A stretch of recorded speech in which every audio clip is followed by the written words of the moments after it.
Hello, uh, YouTube.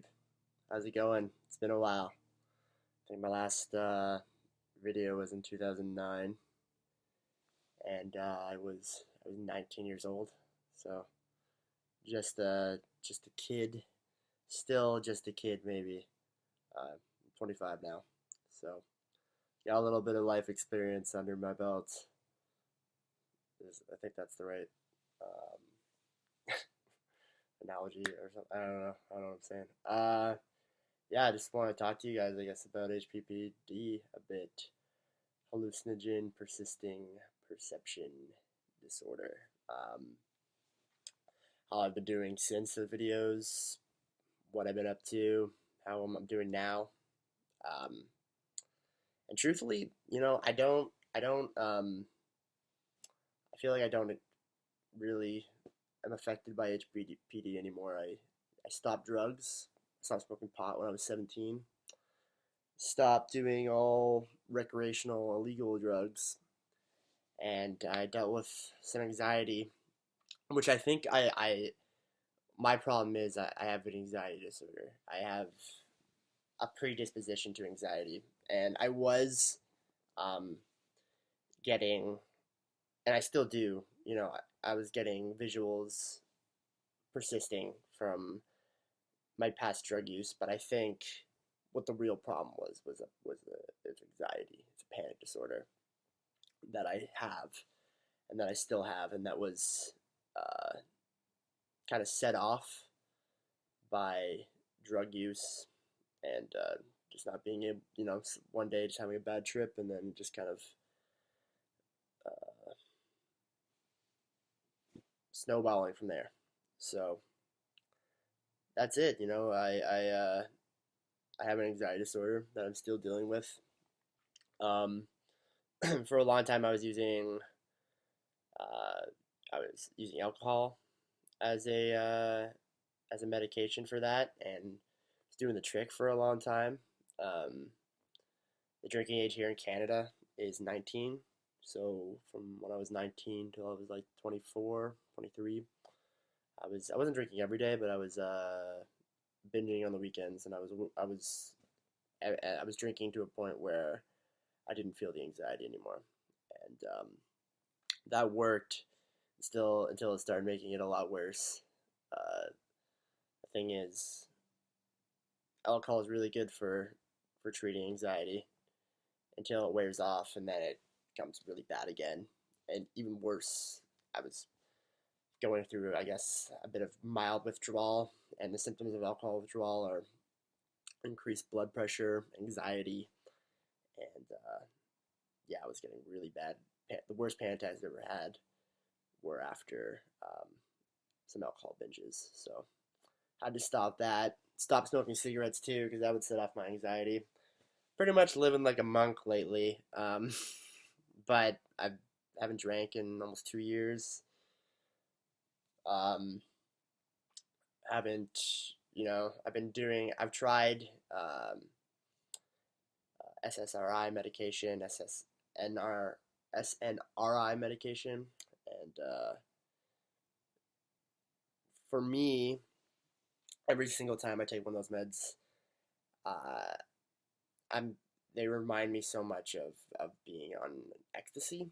I get those same ecstasy feelings, and I can't stop moving around. It feels like the come up of like an ecstasy binge, and it just feels like uh, MDMA without the high, just a bad sketch feeling.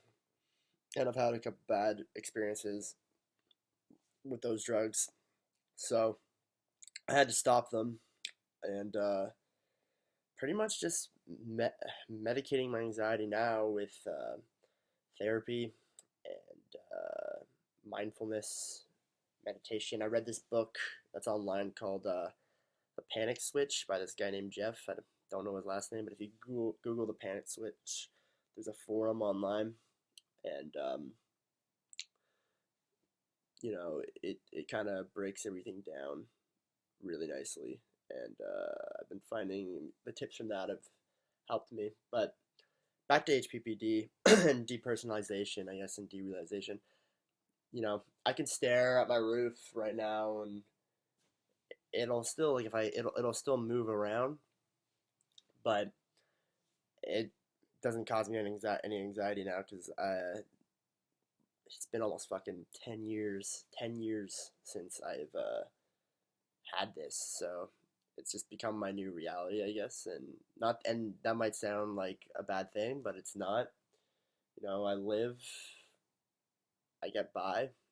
The only thing, the HPPD is not the problem. My problem is I have an anxiety disorder that um, it's hard to treat, and uh, you know, it makes it makes small tasks seem like big tasks, and I just gotta change the way that I'm thinking about it. Um, Depersonalization, derealization. Again, things definitely don't look like they did before I did drugs at all. But because it's been so long and I've dealt with this for so long, it's just become who I am and how I perceive things. So, it doesn't bother me. And maybe it does on a subconscious level, and maybe that's why I have an anxiety disorder. But I've always been fearful or had increased fear ever since I was a kid. I can remember back having like almost daily nightmares and having anxiety and not knowing what it was, not knowing what that was called, or having panic attacks about going on like a ride or being underwater or swimming, or having panic attacks about um, the dark, being scared of the dark and not knowing what that was, though, not knowing that was a panic attack. And now I just have panic attacks about panic attacks. But it's been a while since I've had a really bad panic attack because I can kind of look at the symptoms and can, acknowledge that was a panic attack. But again, I've kind of been fucked over by just drugs and pharmaceuticals in my life, and I got to figure out how to do this without the use of anything, and just figure out how to beat this by myself because there's just got to be a way, you know. I kind of I was watching the Green Mile the other day, and that guy John Coffey, when he like just heals someone just by touching them, I kind of wish that existed. I'm sure a lot of people do. There's a lot of people who are way more sick than me. Definitely wish that existed. But you know, things in life don't come easy, and I think you just gotta work to feel better, and you gotta work to be better, be a better person. Um, Life wise, I just finished college. I'm doing an internship, which I'm excited about. Also, kind of nervous. Hopefully, you know, I'm able to do it, but that is life. So, anyway, guys, HPPD, it's not a thing. Well, it is a thing, but don't worry about it. It'll get better. Depersonalization, dealerization, it's hard to live with after a while, but if you just accept and move on, you'll be good. Anxiety, don't have an answer for it yet. I'm working on it. Medication helps some people, doesn't help some people. I've been reading a lot about stuff about Irving Kirsch. He did this book called The Emperor's New Drugs, and he did some talks that are on YouTube. If you YouTube Irving Kirsch, and watch some of his talks. There's one he did in Finland recently, and it was really interesting and really changed my mind on SSRI medications and made me feel not so hopeless that I can't take them, and that maybe I can beat this anxiety thing on my own. So that's worth checking out. And yeah, anyway, guys, have a good one. Thanks for listening, and I'm doing okay, and you'll do okay too. All right.